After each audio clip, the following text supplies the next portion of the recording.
Right, so how right-wing is Keir Starmer? How would you gauge that? How quantifiable is that? How could we measure it? He's not right-wing, his supporters will scoff. He's just been committed to eliminating the anti-Semitic left, because, of course, it's only left-wing Labour members that can possibly be anti-Semitic, of course. It's a falsehood, not just in its weaponisation of racism, but also because there are other reasons he's purged people, doing things not in keeping with the Labour Party ethos as he and his faction see it, for one. Allegations of a witch hunt, for example, belonging to groups daring to be critical. Punish them all, and indeed punish those who ever spoke to them too. Get them all. Why not purge somebody for being left-wing and purge every member of their entire family whilst you're at it? Makes just about as much sense after all. What did you do to get the boot then, Fred? Well, I liked a Green Party tweet, and I admitted to being a Foo Fighters fan. They didn't like that much. Who knew Dave Grohl and co were so anti-Labour? Now, if such defenders of Team Keith were right, and if this was all there was to Starmer's reasoning, then you could be sure a man of rules and principles and of law would be completely fair and even-handed in his treatment of people accused of doing something rotten. But of course we know damn well that he's not. A clumsy comment, for instance, by his loyalist Steve Reed regarding the Jewish former proprietor of the Daily Express elicited no punishment whatsoever, falling afoul of the puppet master trope in that instance, as Steve Reed did. But Jeremy Corbyn exercising his enhanced protected right as defended by the EHRC, no less, to question the scale of anti-Semitism in his party as it had been found, well, we know how that went, don't we? We know how he's been treated. But if you're so determined that Starmer is genuinely a Blair's non-existent centre and not at all right-wing, leaving aside his biased approach to dealing with the left, well, I've perhaps got some bad news for you. A chap called Neal Lawson, you may have heard of him, you may not have done, former speechwriter to Gordon Brown, has just been given notice of being investigated for breaking Labour Party rules. And we know how that goes, don't we? Lawson is the director of a think tank called Compass, one of the more progressive ones. They aren't Tufton Street material. And indeed, it very much began as a Labour Party pressure group about 20 years ago now, whilst Tony Blair was still in charge. So it's little wonder a lot of those in prominent positions within Compass remain Labour members, even after it ceased to be a directly connected entity. The idea was they wanted to build a more democratic, fair society. They called it their good society, not to be confused with David Cameron's big society, completely different thing. And the big issue they had, though, at that point was that as a Labour Party group, only Labour Party members could be members of Compass. And with Labour run by the Labour right, as it was, centrists, no, Labour right, with them obligated to invite in the Labour right as a result, very much not progressive at all, as they are, became obvious Labour Party reform was necessary for Compass to achieve what it wanted, and that Compass needed better voices to push for ideas of reform than the red Tories they were ending up being stuck with. And the whole ethos of this group then became one of seeking out other progressives from other parties. They ceased to be a wholly Labour entity and opened up membership to all other progressive parties keen on ideas for this good society. Therefore, they now count amongst their membership Liberal Democrats, Greens, SNP members and more. Now, one of the things most notable about this group is they are advocates of tactical voting. Compass recognise electing Tories is no good whatsoever, so they're very much of the mind that voting for the likeliest candidate to oust the Tory is the best way to go. It's the most progressive move. Which brings us to Neal Lawson's alleged crime, which all boils down to a retweet. Yep, Twitter police are back again. A tweet that could cost him his 44-year membership of the Labour Party. So it's got to be a doozy, you must think. It isn't.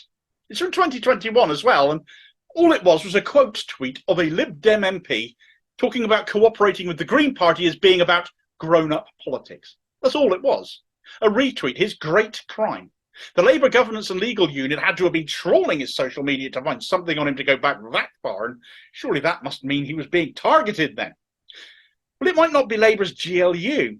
Despite having friends in high places still within the Labour Party, the likes of Tony Blair, the likes of Gordon Brown, Neal Lawson has his enemies there too. And one in particular might explain a thing or two. Luke Akehurst, now solidly entrenched on Labour's National Executive Committee, director of the Israel-funded lobby and advocacy group We Believe in Israel, has beef with Lawson going back years. Let's come back to that tweet. You see, the election it pertained to at that time, back in 2021, was the Oxford City Council election. It's local election time again, as it was. And according to this tweet by Luke Akehurst, the Lib Dems and Greens had decided to work together in one area, Osney and St Thomas, to oust the Labour incumbent. Oh, well, a Labour member tweeting support for another party, surely that would be very much against Labour rules then, you would imagine, quite obvious. Well, hold that thought. I'll come back to it. But here's the thing. Another ward that was up for grabs in 2021 on Oxford City Council, however, which might explain a little bit about Luke Akers' beef, was St Mary's, where both the ward seats went to the Greens, and the runner-up for third place was Labour's candidate. Yeah, certain Luke Akers, as it was. Akers' animosity towards Lawson goes back even further than that, though. In 2011, Akers wrote a horrible piece attacking Lawson and Labour list, attacking the direction Compass was going in at that point, going for an advocation for greater cooperation and party reform, as it was beginning to do at that time, having become too close to the Tories' kind of not at all progressive thinking as Labour was going, leading Akers to accuse him of calling all politicians the same and calling him a misery and comparing him to another Neal, namely the one from the Young Ones. He even wrote in the article, "It makes you wonder why he, Lawson, still bothers with being a Labour member. And then you remember he has argued for tactical voting for Lib Dem candidates and for Compass to accept members of other political parties as members. I'd hate to hear how Neal persuades people to vote Labour when he goes out canvassing, assuming he does." Of course, Compass then did go on to accept members from other parties and separated from Labour formally, though Lawson never gave up being a Labour member, and his membership has never been called into question until now. You have to realise quote tweeting someone else advocating working with another party isn't actually showing support for either party, as Akers insists, coming back to that point about the tweet. It simply shows support for the idea of mutual cooperation to deliver the more progressive outcome. And that's all Neal Lawson was doing at that time. Now, I'm not entirely comfortable with calling Lib Dems progressive. I still don't trust them since the coalition, but that's an argument for another time and place. It is Compass's argument, though, not mine. It's a desperate move by a right-winger to attack someone in the party they don't like, and it would not surprise me one iota if this is Luke Akers on a power trip acting of his own accord. That is what I think all of this boils down to. There's another reason to regard this as idiotic as well, since you have people like Peter Mandelson, who as a Labour member bragged of doing everything he could do to bring Jeremy Corbyn down every day, and now remains not just a Labour member, but a senior advisor to Keir Starmer.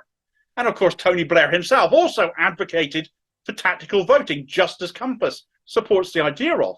However, in his case, he advocated it to avoid either a Tory or Labour majority government whilst Corbyn was leader, actually calling for voting against his own party. That's pretty black and white, surely. Nothing was, of course, done about him.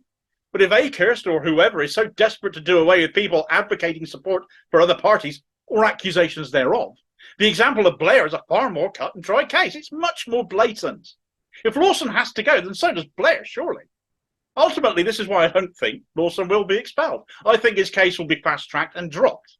It is my opinion, that this is Luke Akers on a power trip with a vendetta against someone progressive that he just doesn't like. The rumour is that Starmer is absolutely livid over all of this because it's taken the attention off the Tories somewhat and all the problems they've got in some of the papers.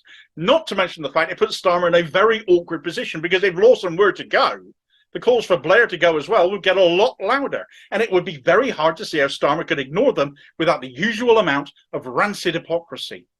The attacks like this were meant for the rotten lefties, not for the centre, aka Labour rights, but now they aren't even safe themselves, it would appear. Would he give Akers the rinsing over it if he is responsible for all of this? I very much doubt it. Akers has the Israel lobby at his back, after all. It's far more believable he tells Starmer what to do than the other way around.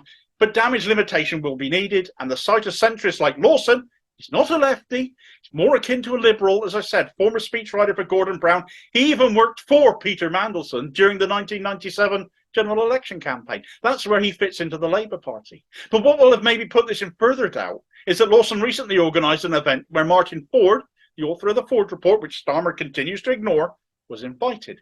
Starmer and his ilk continue to shun Ford because he didn't deliver the blame for anti-Semitism on the left that was wanted by that faction. More the blame and mishandling of fault is aimed at the Starmerites, who still won't address genuine party racism by ignoring Ford's report, showing it to be more and more people as the blatant weaponisation of the issue that it is. So this won't have won Lawson any brownie points with the upper echelons of the Labour Party at all. But meeting Ford isn't yet an expulsion offence, though Labour MPs have been warned not to meet him. But to what consequence? Well, none have met him since that warning went out that I know of, so who knows? But you would think somebody who's exposed the issues that the Labour Party has regarding racism would be somebody that they want to actually listen to.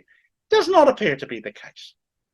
At any rate, Lawson clearly sees the reality of what has gone on, He does not trust internal processes in the Labour Party any longer, and he's absolutely right to. But with the fallout for the Labour right that his expulsion could trigger, I just can't see it happening. I can't see it being allowed to happen.